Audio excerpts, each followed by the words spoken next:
Olá, boa tarde para todos. Esta é mais uma aula do canal Milton Silva Filósofo. E hoje vou apresentar a vocês aí a questão da ética grega, tá? Vou dar continuidade à questão da ética grega e tratar aqui da ética do equilíbrio, a ética de Aristóteles, tá? Aristóteles aí vai trabalhar com a ideia que nossas ações devem ser equilibradas. Nossas ações devem ser realizadas pela mediania. Não uma mediania pobre, mas um meio termo.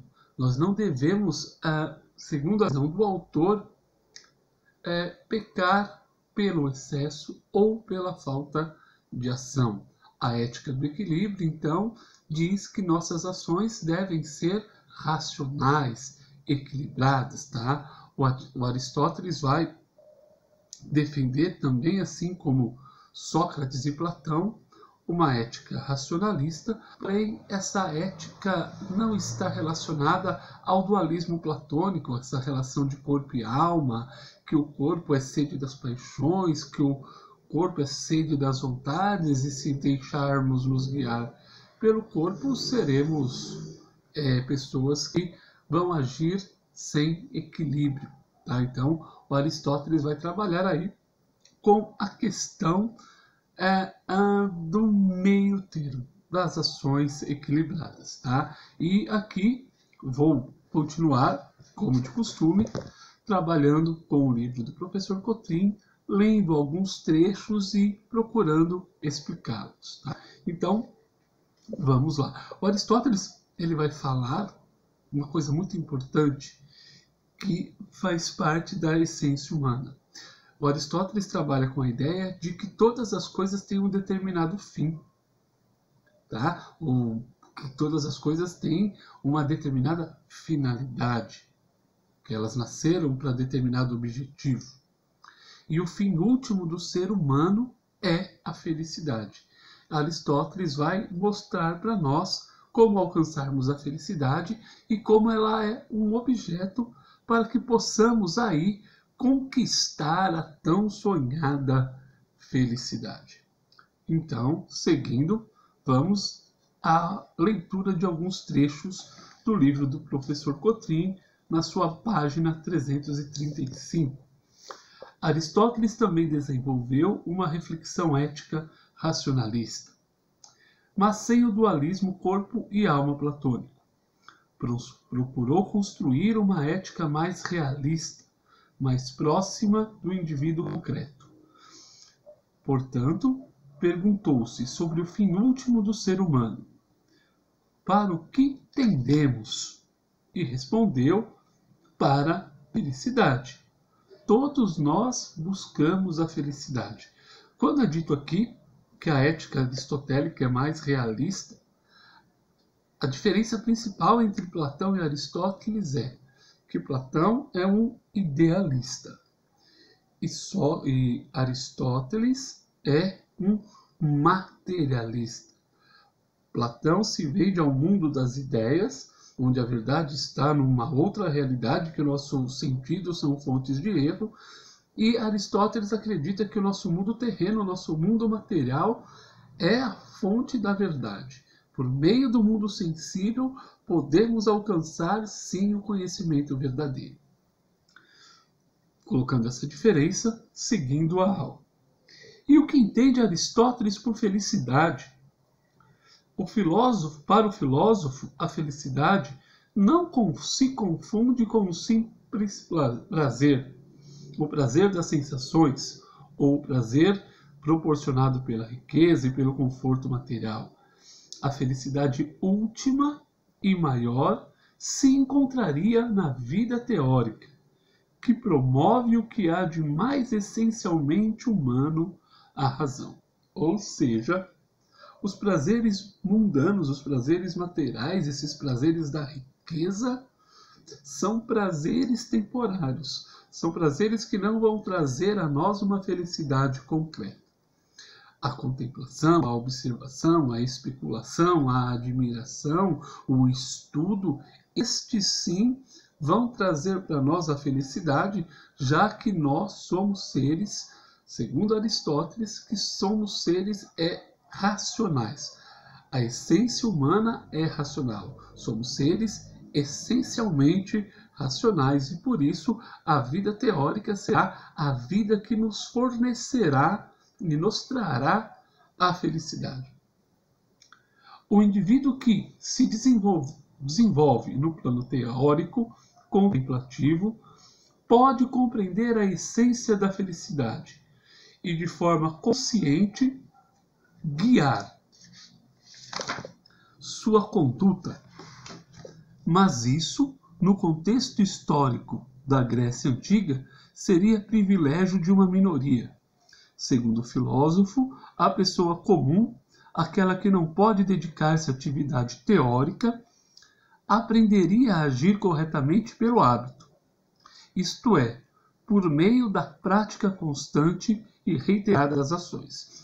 Tem um problema sério aí em Aristóteles, porque Aristóteles, apesar de toda a sua inteligência, apesar de toda a sua sabedoria, Aristóteles era um homem. E todo homem tem uma cultura.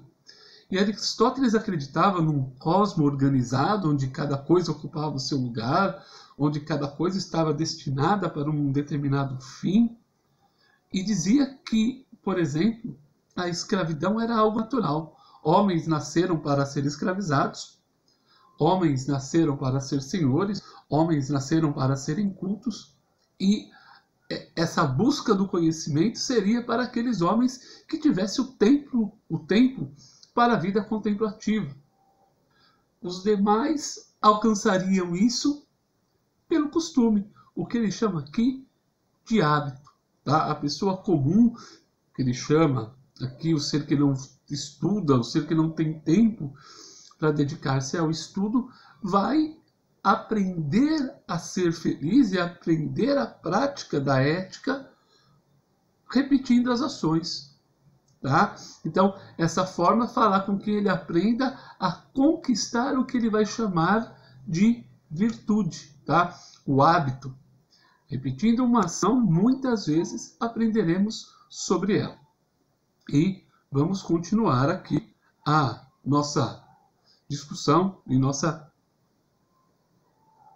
leitura do texto do professor Cotrim. Assim, agir corretamente seria praticar as virtudes. E o que seria a virtude?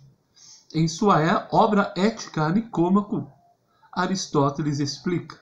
Então, essa obra Ética a Nicômaco, Aristóteles escreve ela e vai dizer aí o que é a virtude, o que é a ética, como devemos praticar a ética, tá? Então, Aristóteles vai explicar para nós isso, e eu vou ler aqui o trecho destacado no livro, que está no livro Ética Nicômaco, na página 42.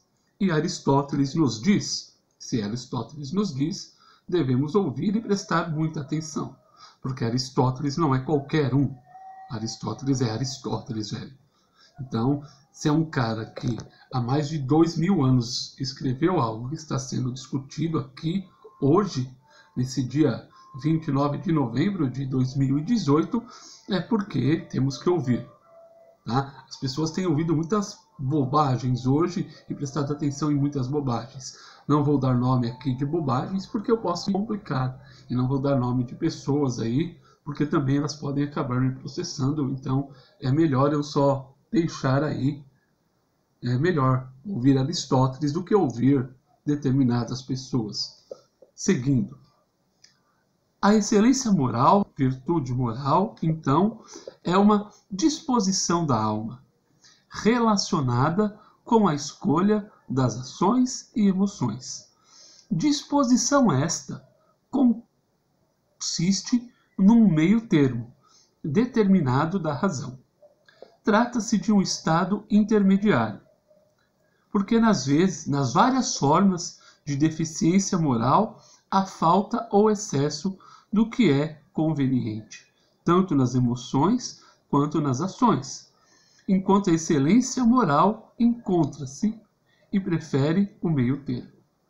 Ou seja, Aristóteles diz, gente, sejam pessoas prudentes, sejam pessoas equilibradas.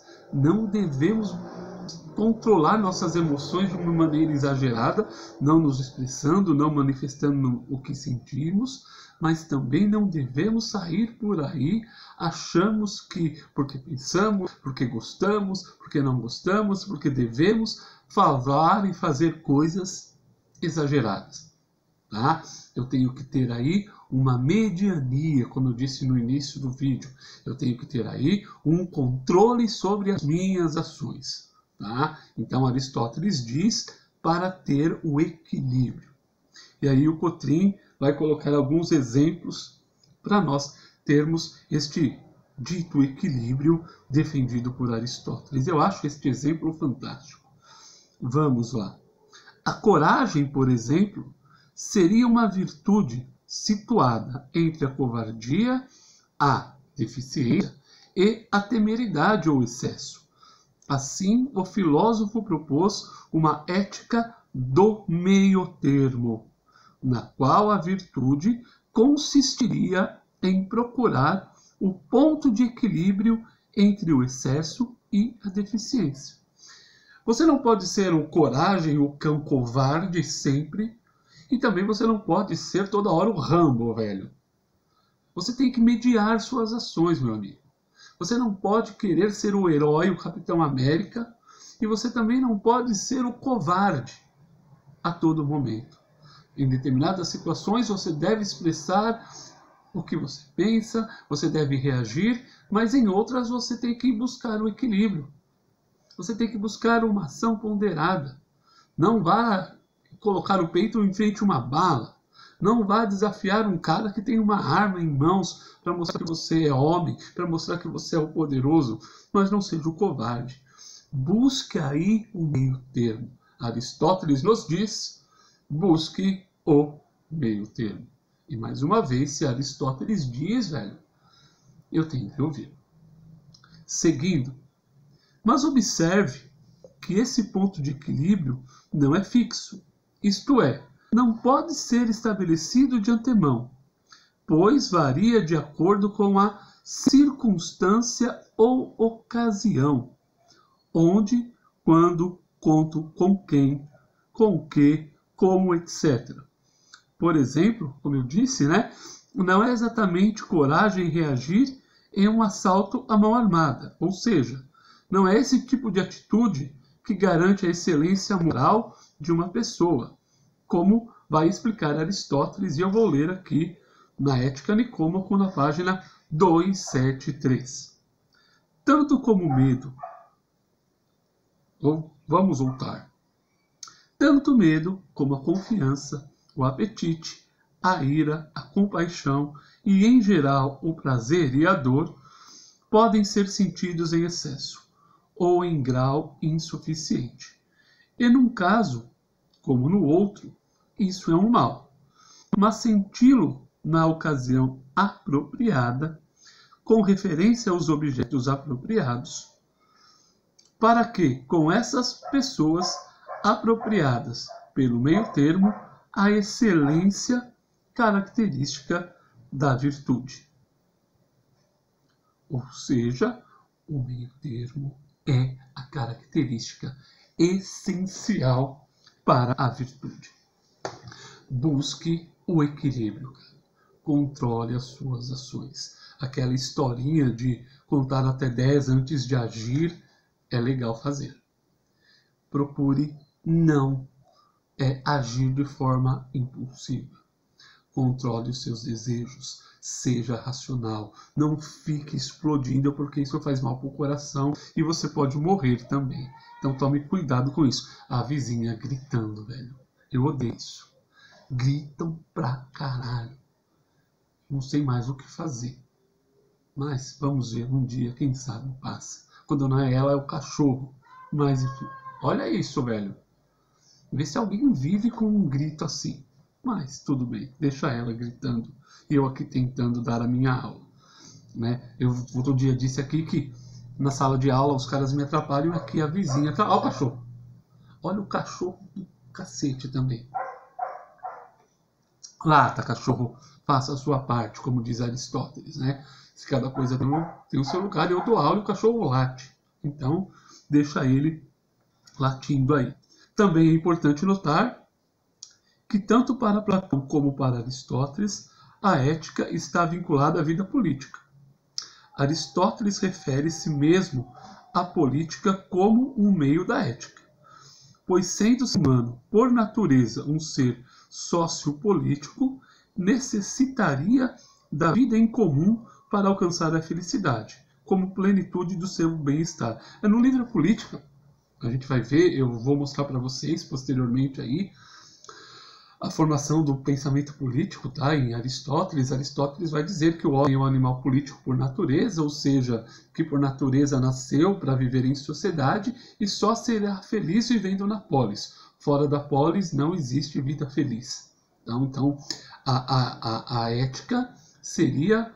A política seria uma extensão da ética. Enquanto a ética seria individual, a política seria coletiva e nossa felicidade estaria aí atrelada a essas ações. Eu devia ter pego o livro antes, né, cara? E agora vai ficar meio complicado. Mas numa outra aula eu pego o livro aí sobre o nosso amigo Aristóteles, tá? E vai falar sobre a política, mas deixa para outra aula, eu pego ele aí e a gente faz a discussão.